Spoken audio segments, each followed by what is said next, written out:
afternoon, everyone. It's a blessing to be back here and be able to share God's Word. I apologies for those who have heard it this morning. Pangatlong beses nila marinig to. At kung gusto niyo, dito, hindi ba? You know, the world is changing. No? Ang teknolohiya ay sineshape yung ating buhay. No? Yung dati, di ba, mga kotse natin, diesel, gasolina. Ngayon, anong mga kotse natin? Mga EVs, electric vehicles, hybrid. No? AI is shaping how we do business, how we travel, how we do a lot of things. Ang banking ngayon, online banking, online business, online meetings, tapos cashless na transactions na, GCash ba? Alam niyo, nasa China ako, pati mga tindero sa kalye, ayaw tanggapin yung cash. GCash, no? Grabe, no? But what are changing also? Hindi lang yung teknolohiya, pati yung moralidad natin, umiiba na. The morality, the values. Dati, same-sex marriage, LGBTQ, hindi pinag-uusapan, tahimik lang. Tabu yan, tabu. But today, it's the normal na pag-uusapan, di ba? Dati, pinagpupuri natin yung mga hindi pa nag-asawa na virgin pa. Pinagpupuri natin. Praise God, may ganyan. Kaya ngayon, pinagtatawanan na sila. Kasi, ano ba kayo? YOLO, you only live once, tapos, sa marriage lang. At may isang katotohanan. There's only one truth, no? That will never change. Ang ating Panginoon is the same yesterday, today, and forever. Amen? So if Jesus is the same yesterday, today, and forever, ang salita niya ay ganun din. Hindi pwedeng palitan ang kanilang salita rin.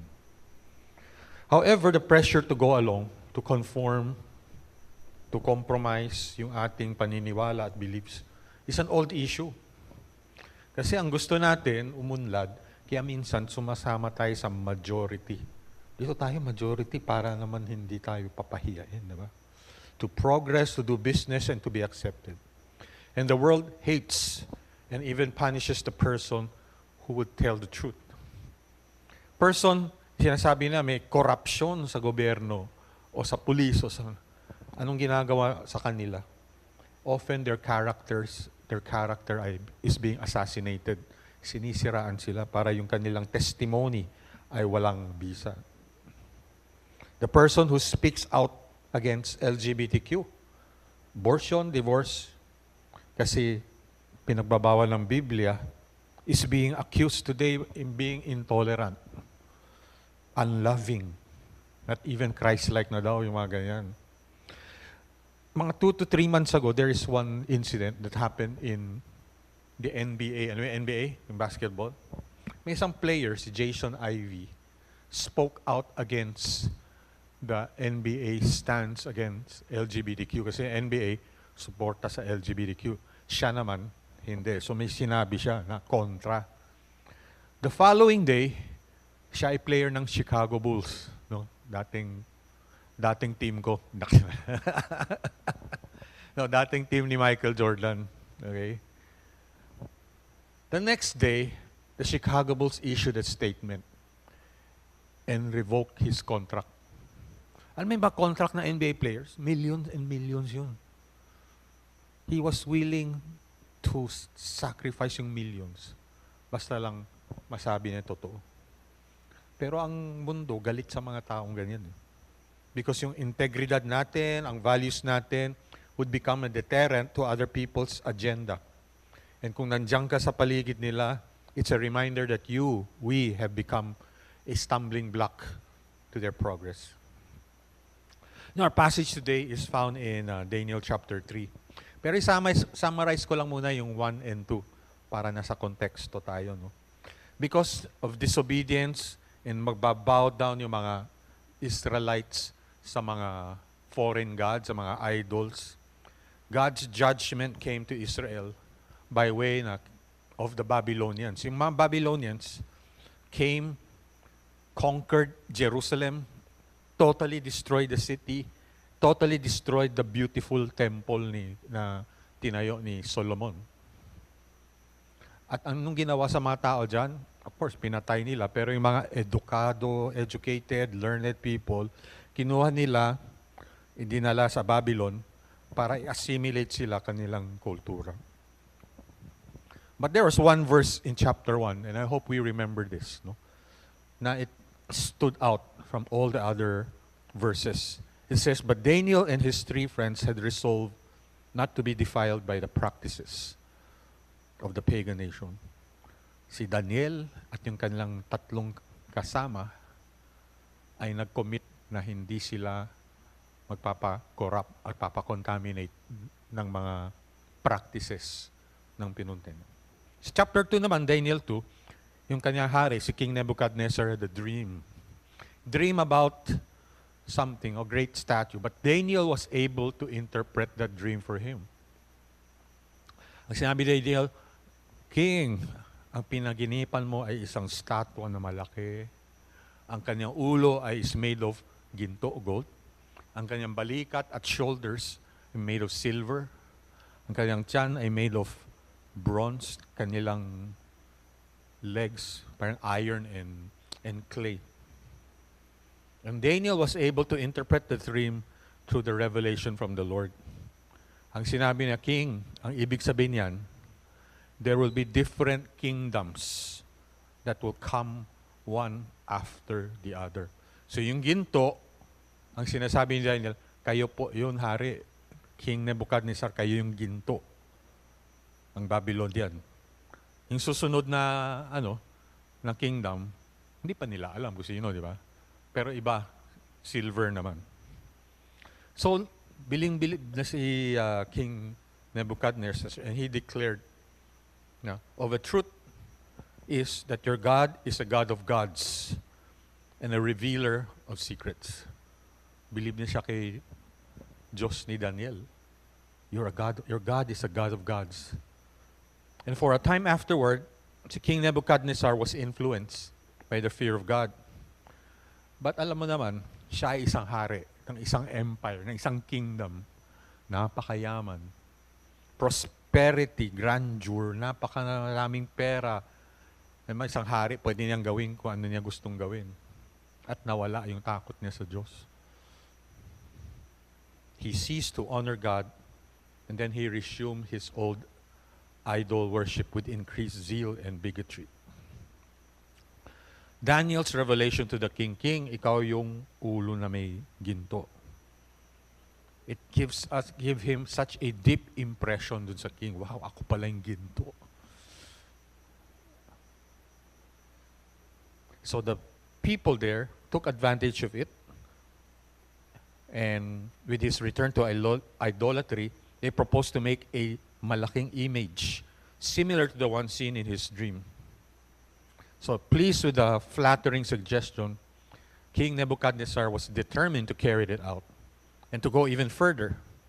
Instead of reproducing the image as he had seen it, he would excel the original. Anong imahe yung na pinaginipan niya? Diba? Gold, silver, bronze, iron, clay. But yung pinagawa niya is lahat gold. From head to foot. Because believe niya is Babylon, ang kanilang empire will be eternal, indestructible, all-powerful kingdom, and will stand forever. So the king gave orders, and so inumpisa na gawin yung image na yan that would tower 90 feet. 90 feet, siguro mga 4 or 5 stories siguro yun, no? Okay? Or even higher. And he told all his people all over the world to come on a certain day and worship his huge image. So we go to Daniel 3, 1-7. So I would like to ask Pastor Telo to read it, no? Patulungan ako, wala na akong boses. Tagalog niya, itatagalog niya. So the satraps and prefects, verses 3-7.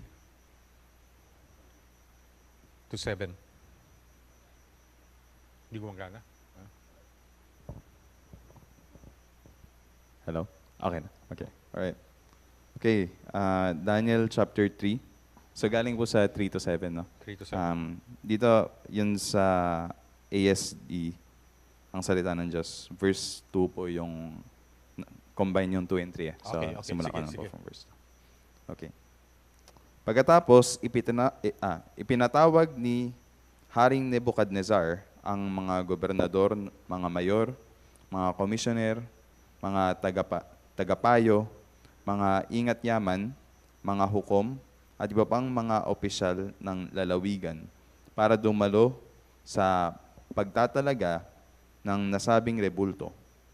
Nang naroon na sila nakatayo sa harap ng rebulto, sumigaw ang tagapagbalita, "Kayong mga nanggaling sa iba't ibang bansa, lahi at wika, kapag narinig ninyo ang tunog ng tambuli, plauta, kudyapi, alpa, at iba pang mga instrumento, lumuhod kayo agad at sumamba sa rebultong itinayo ni Haring Nebuchadnezzar. Ang sinumang hindi sasamba ay agad na itatapon sa naglalagablab na hurno. Kaya nang marinig nila ang tunog ng mga instrumento, agad silang lumuhod at sumamba sa rebulto." So the decree was sent out. So lahat ng pinaka-importanting tao sa all over the kingdom, all over the empire of Babylonian, had to come on a certain day to worship this huge image. In Daniel chapter 3, hindi nabanggit yung pangalan ni Daniel. Probably King Nebuchadnezzar sent him on a mission out. But the three friends, si Shadrach, Meshach, and Abednego, were commanded to attend. I believe nung ginagawa yung imahe na yan, nakikita nila at nagdadasal na sila.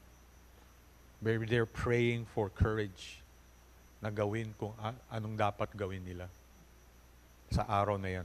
So the day came, the king and all his important men gathered to see the people worship the golden image. No? So he says, pag narinig mo yung music, you must bow down, luluhod ka, and worship my image. Or, itatapon kita dun sa, ang tawag nila ba, pugon, oven? Parang yung pugon, pang-pandesal no? Sa pugon, itatapon sila sa pugon. You know, ang kalaban natin, si Satan, always use seductive and fascinating music na to further his end para dalhin tayo lalayo sa ating Panginoon. Yung mga genres na heavy rock, metal, death metal, are some of the most famous example. Ang ginagamit nila, ang mga lyrics nila, napaka malaswa. No? Inverted crosses, occult imagery to challenge the religious. You know, nagwo-workout ako every day, no? Mga twice, 3 times a week sa Slimmers. Alam niyo yung Slimmers World, no? Pero hindi naman ako nag-slim, no? Malaki. Pero nagwo-workout ako. Habang nagwo-workout, may mga pinapatugtog nilang music. If you listen to those music, parang puro swearing, mura, sex, violence, loose morals. Ang daming sinasabi na So minsan, pupunta ako dun sa harap ng front desk, sasabihin, pwedeng palitan yung sounds niyo.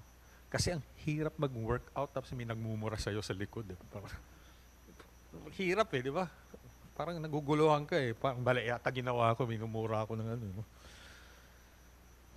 Huwag nating kalimutan, si Satanas, ang pangalan na dati is Lucifer, was an angel created by God na nag-participate sa worship ni God sa heaven before.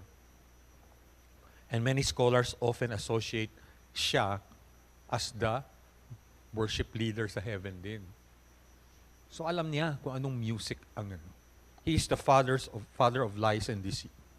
Sometimes he can use innocent songs or romantic songs or even love songs. Tayo mga Pinoy, ang hilig natin mag-karaoke, di ba?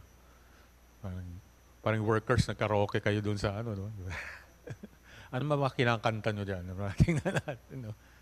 Ang daming mga love songs na parang inosente, parang walang ano.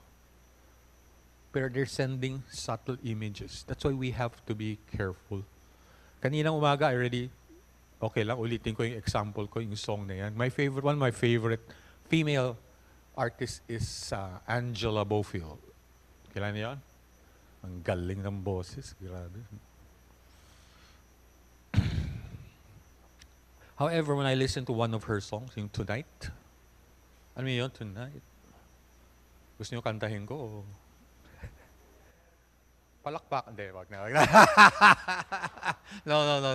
Alam mo yung Tonight, di ba? Yeah, tonight I gave in. Alam mo yun? To the feeling. Grabe, no? Parang siya, no? Tonight I gave in to the thrill of loving you. Kinakanta natin yan eh. Sinasabayan natin eh. Pero pakinggan mo yung lyrics. Tonight I gave in to the feeling. So if you feel the thrill of being with that someone, give in na kayo. Wag nyo na intindihin yung morals nyo. Wag nyo intindihin yung mga Bible verse nyo. Give in. So this love song, sometimes if we don't do it carefully, pinoprogram tayo eh. Even sometimes, ang gospel song, sometimes we have to choose carefully. Hindi lang yung mga popular na gospel songs. We have to choose songs na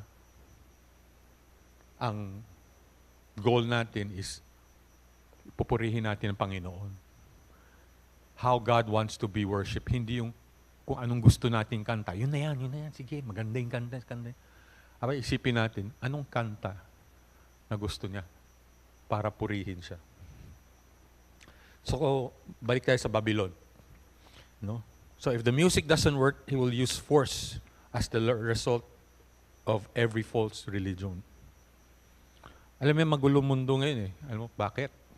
Because daming lugar, yung Islam is quite very, very strong. Sa Middle East, even sa mga countries sa Europa. No? Dati mga refugees, pinapasok nila yung mga refugees galing sa Syria, ngayon, dumadami na ang Muslim sa Europe, sa Australia, sa US. Kasi, alam niyo bakit? Kasi ang Muslim, pwede mag-asawa ng 4. At pwede manganak ng manganak. Yung mga puti, o yung mga is, ayoko. Gusto ko magtrabaho hanggang 30 anyos. Ayoko pa mag-anak. So right is happening is, dumadami ang Muslim, kumukonti ang populasyon ng mga banyag, or yung mga puti, or whatever. Pretty soon, biologically, mas marami na yung Muslim at ma-overpower. Christianity was spread through the message of love, repentance, compassion, mercy, sacrifice, and many were martyred.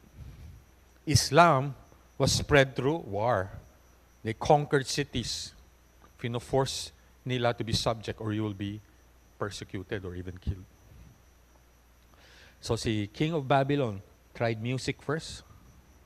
Pag hindi pa sila nag-bow down, ayan yun ang pugon na yan. Itatapon ko kayo dyan. Ayaw mag-bow down. Matigas ang ulo mo. Sige, itatapon. So on that eventful day, the powers of darkness seemed to be gaining a great triumph. Parang yung worship ng imahe na to would be the official religion of Babylon. The state religion. But you know, ang Diyos natin ay sovereign. Kahit na hindi natin nakikita. When the music played, everyone bowed down except, sino? 3 kaibigan ni Daniel, di ba? Si Shadrach, Meshach, and Abednego. They would not worship any other God rather than the true God. So habang nakalahod yung mga, nakatayo lang sila. Si King Nebuchadnezzar, tuwang-tuwa, di ba? Kasi daming worship, tapos biglang nagbuyo yung mga anong tawag doon? Marites ba? Okay? Approached by the certain wise men, jealous of the honors these men received, brought to the king's attention that there were some who dared disobey his mandate. So, Pastor Telo, verse 12. 12 to 13. I think it's there. Here, no? Pero basahin na lang sa Tagalog Okay. Verse 12. Ngunit may ilang mga Hudyong hindi sumusunod sa inyong utos. Sila po ay sina Shadrach, Meshach, at Abednego. Sila ang mga taong pinamamahala ninyo sa lalawigan ng Babylonia. Hindi nila iginagalang ang inyong mga Diyos, at hindi sila sumasamba sa gintong rebulto na ipinatayo ninyo. Yes, thank you. Hanggang anong verse pa? Yeah, okay na yan. Sige. So, nakikita mo yung pagkaselos ng mga wise men nila. Because the king elevated Shadrach, Meshach, and Abednego, nasiselos sila. And nakikita mo rin dito, yung anti-Semitism or anti-Jews. Naririnig nyo yan, di ba, ngayon? Anti-Jews. Hindi lang ngayon yun. Even sa panahon nila, King Nebuchadnezzar, may mga anti-Jews na yan. Then the king commanded that the men be brought to him. Ituloy mo, Pastor. Yan, no? And the king said to them, is it true? Sige po. Okay. Nang marinig iyon ng hari, nagalit siya ng husto. Kaya ipinatawag niya sina Shadrach, Meshach, at Abednego. Nang dumating sila, tinanong sila ng hari, totoo bang hindi ninyo iginagalang ang aking mga Diyos at hindi kayo sumasamba sa rebultong ginto na ipinatayo ko? Ngayon, inuutusan ko kayong sumamba sa rebulto kapag narinig ninyo ang tunog ng mga instrumento. Dahil kung hindi, ipapatapon ko kayo sa naglalagablab na hurno. Tingnan natin kung may Diyos na makakapagligtas sa inyo. Thank you. Napaka-ano siya, no? Arrogant. Makikita natin what God will be able to deliver you or rescue you from my hand. Sino? Wala. Just imagine. I imagine myself if I was in that situation. And you imagine yourself in that situation. Kung kayo ay si Shadrach, Meshach, or Abednego. Yung threat na yan is real. Totoong papatayin kayo. Nakikita mo yung apoy, nafe-feel mo, ang init eh. You know what will happen? You will not just be losing what you have worked hard for. Hindi yung mga trabaho mo, you will be losing your life. What is the cost of following Jesus? Huh? If anyone wants to follow me, he must what? Deny himself. Ano ba yung deny himself sa Tagalog? Pastor Kenneth.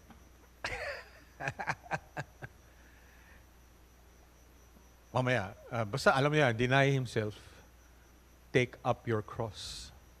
Yung may cross na yan, alam mo, crosses are painful. And crosses is a symbol of suffering.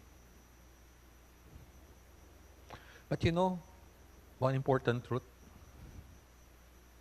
often it's not only you who will be taking up your cross. Hindi lang tayo yung cross mo. Pati yung mahal mo sa buhay, ma-affected sa desisyon mo. Yes, you may be willing to give up your life for Jesus, to follow Jesus to the point of giving up your life. But there will be those who will be affected by your commitment.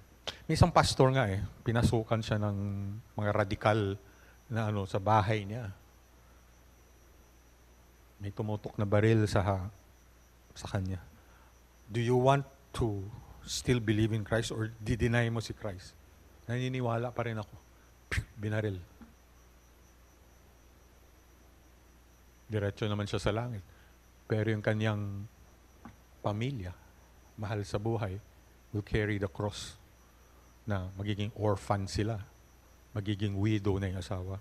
May isang pastor nga pinasukan din sa bahay ng mga radikal at pinarada sa kanyang harap yung mga anak niya at asawa niya. I-deny mo ba si Jesus Christ o gusto mo pa rin siyang gusto ko pa? Sige, Umpisahan ko muna sa pinaka-youngest ng anak mo. Gusto mo? I will not deny Christ. Yes? You will follow Christ? Yes pa rin. If you were that person, what would you feel? Nakikita mo, binabaril ka. Tama na, sige na nga. You'll be pressured, di ba? And perhaps some of the Jewish friends, yung mga Jewish friends ni Shadrach, Meshach, Abednego, nakatayo sila, baka hinihila pa siya. Huy, yumuo ka na, magbaw ka na. Ano ka ba, one time lang to, ibaw ka na para wala ka ng problema. Anyway, God knows your heart. Alam ni God yung puso mo. Kompromiso lang ng konti para for the sake of your life. Yung status mo, mawawala lahat ng pinaghirapan mo. Your position, your family. Pag-isipan mo naman mabuti yung pamilya mo. These are some of the things that are very, very, sounds logical, sounds sincere. Diba sincere naman eh. Caring. But palagay ko hindi yan galing sa Panginoon. Kasi they're calling us to compromise. Pastor, verse 14 to 18. Tagalog, verse 14 to 18. Without hesitation. Okay. Verse 14 to 18. I think it's not there. Anyway. Sige ba, verse makinig 8, tayo. 14. Nang dumating sila, tinanong sila ng hari, totoo bang hindi ninyo iginagalang ang aking mga Diyos at hindi kayo sumasamba sa rebultong ginto? Pastor Telo, lakasan mo pa yung galit. Sige ba. Ikaw yung hari eh. Okay. Yung sige. galit. Okay. Hari Sige. hari ka. Okay. Nang dumating sila, tinanong sila ng hari, totoo bang hindi ninyo iginagalang ang aking mga Diyos at hindi kayo sumasamba sa rebultong ginto na ipinatayo ko? Ngayon, inuutusan ko kayong sumamba sa rebultong kapag narinig ninyo ang tunog ng mga instrumento. Dahil kung hindi, ipapatapon ko kayo sa naglalagablab na hurno. Tingnan natin kung may Diyos na makakapagligtas sa inyo. Thank you. And some of you may have heard this story a lot of times na, di ba? Sunday school, alam niyo yung story ni Shadrach, Meshach, Abednego. But let that answer of Shadrach, Meshach, Abednego sink in. Kaharap niya yung pinaka-powerful na tao sa mundo. Their faith is literally being tested through the threat of fire. Kaya ang title ng message natin, Fire-Tested Faith. No? They faced the most powerful man at that time and told him straight to his face, Your Majesty, we will not serve your gods. Hindi kami yuyuko sa mga Diyos-Diyosan mo or worship the image of gold you have set up. Hindi ko gagawin yan. Imagine the most powerful men, sinabihan nila. Very bold, very defiant, and very courageous. Because the three Hebrews recognized that the act of bowing to the image was understood by all to be an act of worship. Pag nagbabaw ka isang imahe, isang statwa man, it's an act of worship. Kahit na-deny mo, hindi. Adoration lang yan. Ay, hindi. Ganun lang. Ay, hindi. But the bowing itself is an act of worship. And it clearly violated the second commandment of God. Dapat intindihin natin yung seriousness ng warning ng ating Panginoon. It's found in Deuteronomy 5. That's the second commandment. Deuteronomy 5:8, nandiyan na. Sabi niya, you shall not make for yourself an image in any form of anything in heaven, above or on the earth beneath, or in the waters below. Ano? Huwag kayo gumawa ng imahe? Ng ano? Anything in heaven. May imahe ba tayong anghel? May imahe ba tayong ganyan? Meron eh. Minsan, Huwag kayo gumawa ng ganyan. And form in any above or on the earth beneath or in the waters below. Diba doon sa mga business ng Chinese, may isang pusa na gumagayan. Halika na, bili ka na dito. Hindi tayo nagbabao, pero nagtitiwala naman tayo dyan. Diba? And verse 9 says, you shall not bow down to them or worship them. For I, the Lord, listen carefully, for I, the Lord, am a jealous God. Jealous ang aking Panginoon. Gaanong ka-jealous siya? Tingnan mo. Punishing the children for the sin of their parents to the third, the fourth generation of those who hate me. For those who hate me, Lord, hindi naman kami hate sa iyo But you are bowing down to the images. You're bowing down to these things na pinagbabawalan. And God connotes it as, you hate me. And I will punish up to the second, third generation. So as the three young men stood before the king was convinced that they possess something na parang iba tong tatlo bakit ang lakas ng loob, ako pa ang kinokontra niya. Baka siguro may tinatagong alas yan. Okay? Kaya anong ginawa ng hari, no? Okay? Bigyan pa siya ng pagkakataon. Kasi parang they find these three Jews very, very, he also liked this because in the performance of their work, excellent parate, no? And they want to give them a chance. He want to give them a chance, no? As long as they signify their willingness to unite with the multitude in worshiping the image. All will be well with them. Basta lang lumuhod ka, wala na akong kasalanan. Diba? Sarap, no? Pag tayo yan, luhod ka, sige, wala na. No? Sige, luhod. But kung hindi, if you worship not, you will be cast in the same hour into the fiery furnace. And ang sagot ng mga Hudyo, the three Jews, told the king that they would not worship the image that he put, and whether he put them in the furnace or not. And their God will take care of them. Again, ulitin ko yung sagot nila.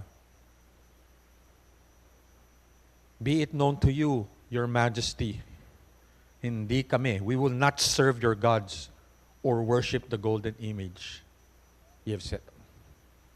Sinasabi nila sa harap ng pinaka-powerful na tao dyan. Pwede silang itapon, diba? And then let's go to verse 19, Pastor Tello, 19 to 25. Furious. Sige. King Nebuchadnezzar was furious. Dahil sa sagot nilang iyon, lalo pang nagalit ang hari sa kanila. At kitang-kita ito sa kanyang muka. Kaya inuutos niyang painitin pa ang hurno ng 7 ulit. Pagkatapos ay inutusan niya ang kanyang pinakamalakas na sundalo na gapusin sina Shadrach, Meshach at Abednego at itapon sa naglalagablab na hurno. Kaya iginapos sila ng mga sundalo at itinapon sa hurno na hindi na inalis ang kanilang mga damit. Dahil sa pinainit pang lalo ng hari ang hurno, namatay ang mga sundalong nagtapon sa kanila dahil sa lagablab ng apoy. At silang tatlo na nakagapos ay bumagsak sa naglalagablab na hurno.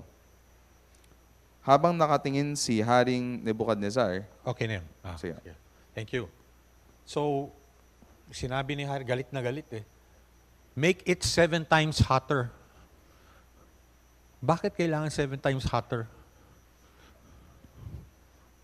Bakit? Tinapon mo, masusunod, mamamatay. Bakit 7 times hotter kailangan niya? Siguro yung unang beses, fried chicken lang siya. Yung 7 times hotter, talagang cremated na sila, di ba? Or inisip ni King, baka may alam sila na wala akong alam, baka biglang may mag-rescue sa kanya. Kaya gawin kong 7 times hotter para mas lesser ang chance mag-escape.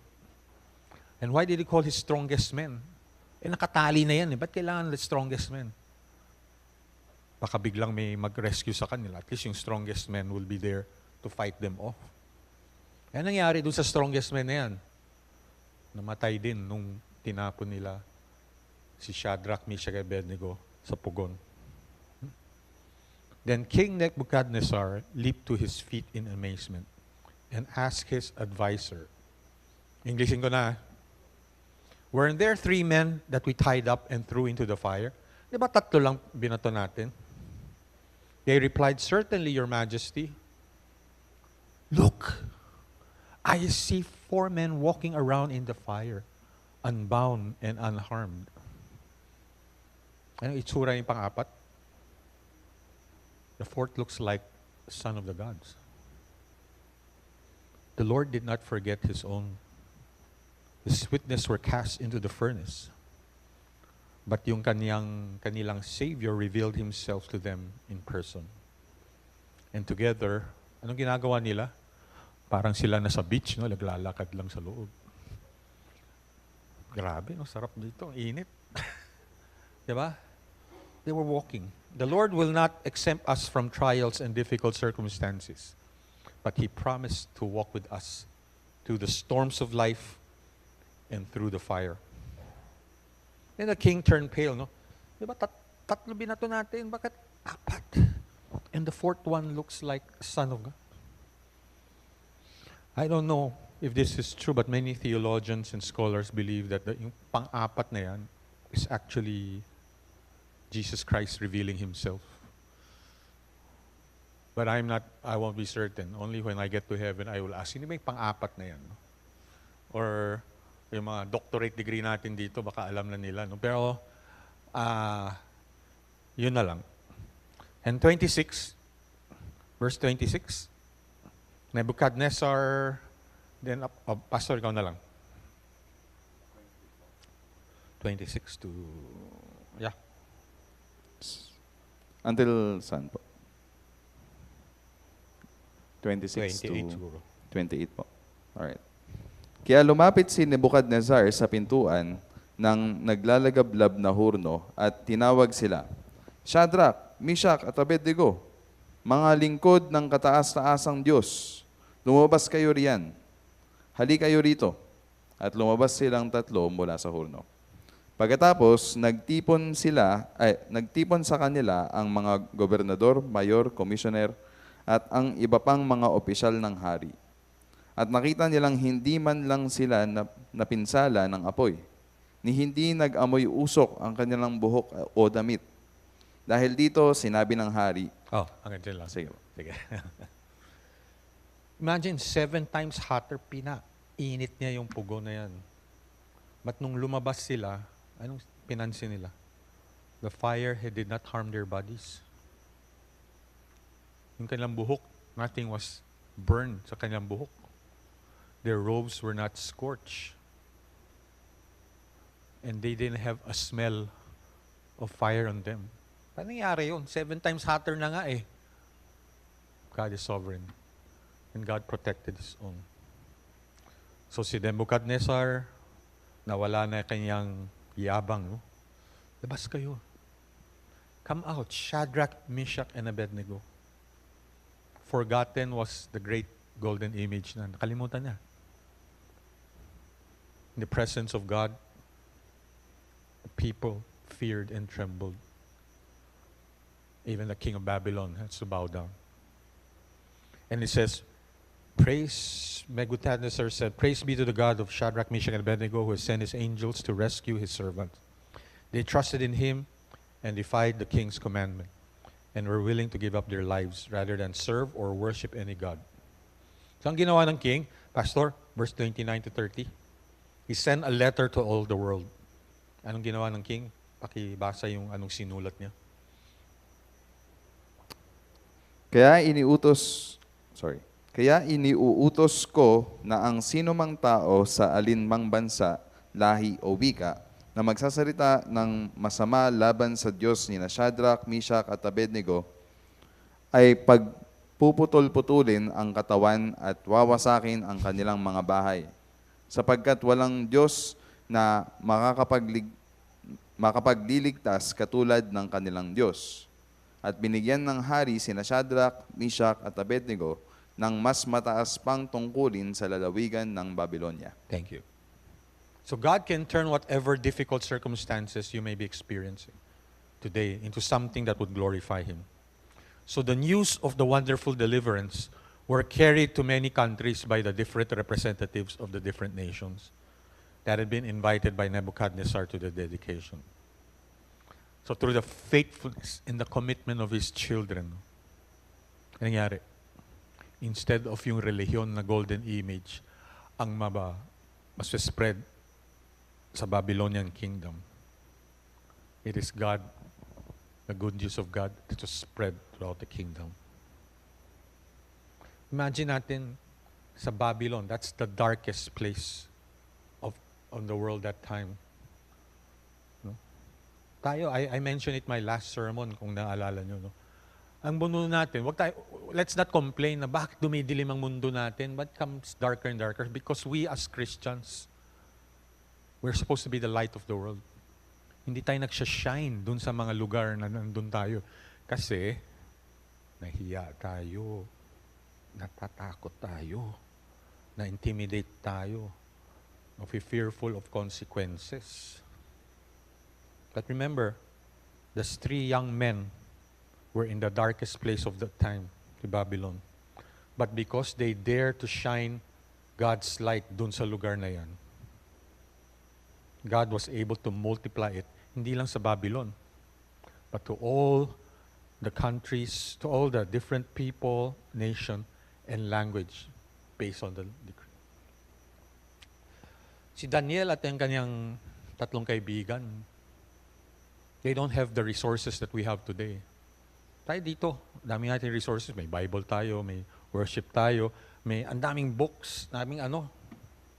Yet their faith in God is so deep, ang lalim, that not even yung totoong threat na papatayin sila did not deter him to standing firm in their belief. How about us? We learn so much about God every week, every day, because may quiet time pa tayo. But what are the things, situation we find ourselves bowing down to? What? Kanina nabasa natin yung 2nd commandment ng 10 commandments. Huwag kayo lumuhod sa harap ng mga imahe. Nagluluhod ba tayo? We're bowing down to the images of saints or mga Buddhists or Taoists. Bakit? Mag-bow down lang kayo. Sign of unity. Unity tayo para walang ma-offend. Mag-bow down lang kayo. Basta alam naman ni God kung ano nasa puso mo. Di ba? Yan ang importante. Pero yun din ang gusto ni King Neb. Lahat mag-bow down. At hindi sila nag-bow down. Unity in the wrong things is not God glorifying. What do we bow down? What are things that we bow down? Sa mga businessman, baka we are bow down to the pressures of the BIR. The BIR, ang tindi. Ano? So bow down na lang, sige. Corrupt police, government leaders, and ating family and friends who are not Christians and want us to do things contrary to the Bible. We bow down to the corrupt morals and values. Same-sex marriage used to be taboo. Now, it's an acceptable norm. We bow down to it. Kasi pag hindi, baka magalit yung kabila. At, di ba? Ngayon, pag nag-preach ka against, in other countries, if you preach against the LGBTQ, you're liable to be imprisoned. I would like to tell you a true story. There was a pastor who was preaching in the church. Sabi nila, itong simbahan na to is growing church. Ang daming activities, ang daming ministries. And members are known to be actively serving. And one Sunday morning, they were worshiping. Suddenly, pumasok ang daming mga maskarang lalaki, may dalang baril. At nakastrap na mga bomba. Pumasok sila. At position sila sa lahat ng exit, mga doors, para walang tatakas. Kinakasa pa yung baril. At yung leader ay pumunta sa harap. Kinuha yung mic sa pastor, gulat silang lahat, ano ba to? And yung kanyang leader said, if any one of you would deny your faith in Christ, we will let you live. Mabubuhay kayo. Just stand up and start walking out that door. And you will live. We will deal with those people who refuses. Kung ayaw nila, we will deal with them. After a minute of silence or two, one stood up. Pretty soon, whole family stood up. And pretty soon, long-time believers, long-time churchgoers stood up, walked out the door. And some elders and deacons stood up and walked out the door. They left the church, leaving only a handful of trembling people. Ano ba gagawin sa amin dito? Those refusing to deny their faith. So after waiting for those people to leave, the leader spoke again. This time, gently naman. He took off his mask and said, Pastor, sorry but we just separated the hypocrites from your congregation. Kindly continue your message. Yung mga tumayo at lumabas, they consider them hypocrites. May long-time believer, may elders and deacons and whatever. It's very radical, di ba? But in reality, it's happening to many persecuted countries. Tayo, we still have the freedom to worship. Minsan, hindi tayo nagsistart on time kasi late tayo. Parang hindi tayo seryoso sa ating pag-worship kay Lord. Di ba? I wonder if it happens today. Someone comes in with a gun, pointed you. What would you do? Would you stand up and leave? It's radical, Pastor. Hindi mangyayari sa Pilipinas, but it's happening in many, many persecuted countries. And Jesus would said, one day, I will separate the sheep from the goats. Sinabi niya yan eh. Kayo ba magpupunta dun sa sheep o kayo pupunta sa mga goats? I pray itong lahat ng members ng Taglish, God will let you be with His sheep. Hindi kayo magiging mga kambing na sineparate kayo. So we live in a country where it's freedom of religion. Wala tayong problema eh. Pag-worship natin, paglabas natin, di naman tayo natatakot, bibigyan pipick upin tayo, tapos i-imprison tayo, di ba? We don't have that kind of fear or being harmed by radicals. Pero sa ibang bansa, totoo yan. I mentioned last year I was in Pakistan. Pumunta ako ng Pakistan. The threat of discrimination, physical harm, and persecution is always present. Mga pastor, sometimes they wake up in the morning, they will not end the day alive. Hindi nila alam kung mabubuhay pa sila at the end of the day. Their children become orphans. In Nigeria, Sudan, and many of these countries, tina-target nila mga Christian villages, mga Christian nag-worship sa church, at minamassacre sila. Dahil lang nagsisimba sila. We don't have that kind of pressure here. And yet, hindi tayo serious pagsimba sa ating Panginoon. Okay? I had a conversation with Open Doors. I think Open Doors last 3-4 weeks ago. It's an organization that ministers to the most persecuted countries. Ito, may minister sa mga most persecuted countries in the world. And you want to see, nakikita mo ba? Number one, ano yung number one? North Korea. So North Korea is the most persecuted, Somalia, Yemen. Ang pinuntahan ko, Pakistan, pang-8 pa lang. Ano pa ba doon? Si China, 17. We have some missionaries that came this morning in our worship service. 4 very young men. Parang, sabi ko, sila si Daniel, Shadrach, Meshach, Abednego eh. Ang babata. It says they're part of the Philippine Council for World Mission. And they're going to where? Next month, you know where? They're going to Iraq. Iraq is number 18 on the list. Bakit ka pupunta doon?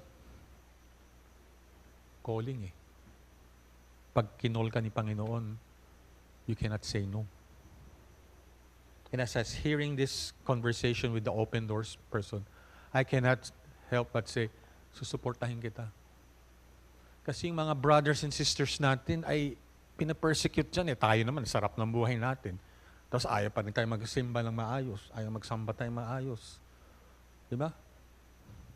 Support. And sinabi ko rin, pag may pagkakataon, if you have that trip, gusto ko sumama. No? But ayoko sa North Korea. Well, I won't have a choice if God calls me. No? You know, many Christians refuse to bow down to the pressures of these other religion radicals. And many were killed, slaughtered, massacred, and martyred for refusing. God will not always save us from these kinds of persecution the way He saved Shadrach, Meshach, Abednego. It's a special case. Sinave niya sila.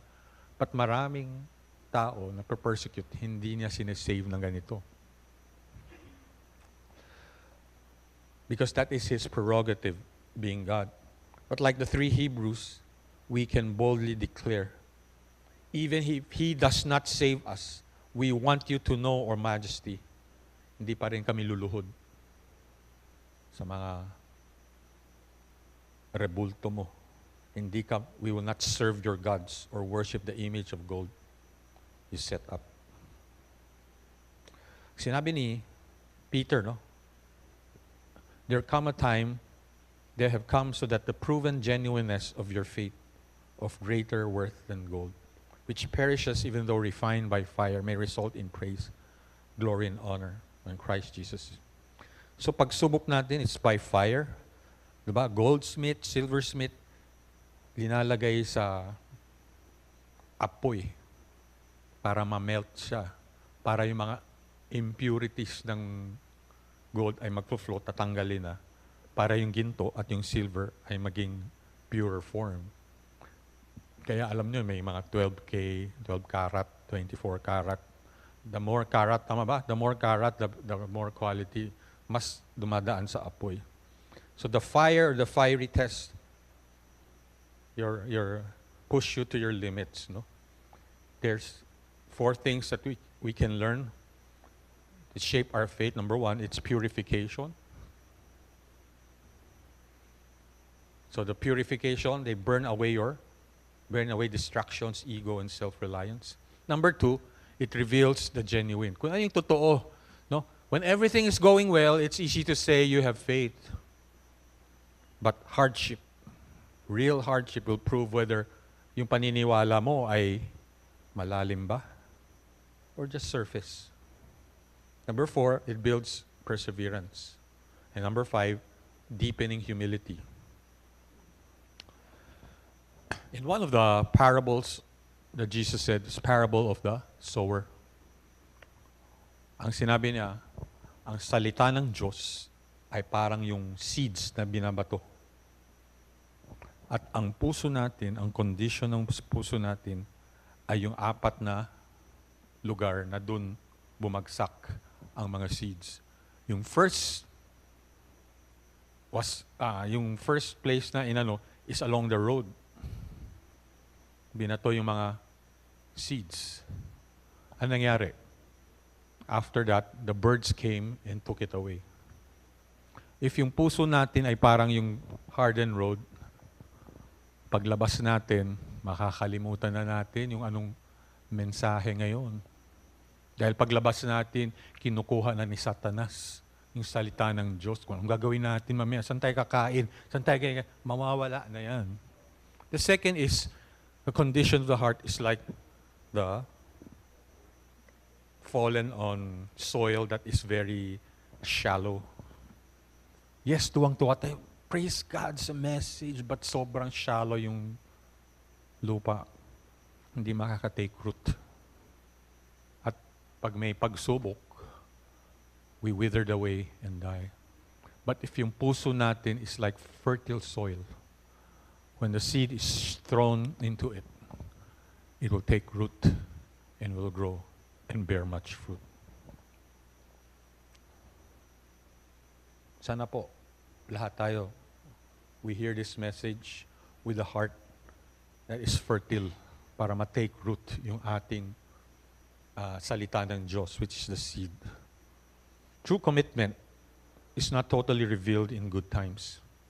Every week we come to church, we're very happy to see, no, last time I was here, hindi ganyan pa karami, no? Dami na ngayon, no? Praise God, no, dumadami na ang ating tawag doon, tagli service. But most importantly, hindi lang membership ang lumalaki, pati yung ating relasyon sa Panginoon ay lumalalim. Because this might be just, we just like to come here and no. But kung lumalalim ang ating relasyon sa Panginoon, coming here will not be a problem anymore. Every week you will make it a commitment. True faith is revealed and confirmed in fiery situation, the storms of life. So again, going back to my title, Fire-Tested Faith. Dun sa last slide yung title, Fire-Tested Faith. Last slide. Ayan. Fire-tested faith. When others bow, when others compromise, will you? Will you bow? Or you will be like the three Jews, Shadrach, Meshach. Hindi kami magbabaw. Hindi kami mag-worship doon sa rebulto na ginawa mo, O Hari. Dahil kilala namin ang tunay na Diyos namin. Siya ay King of Kings and Lord of Lords. Thank you.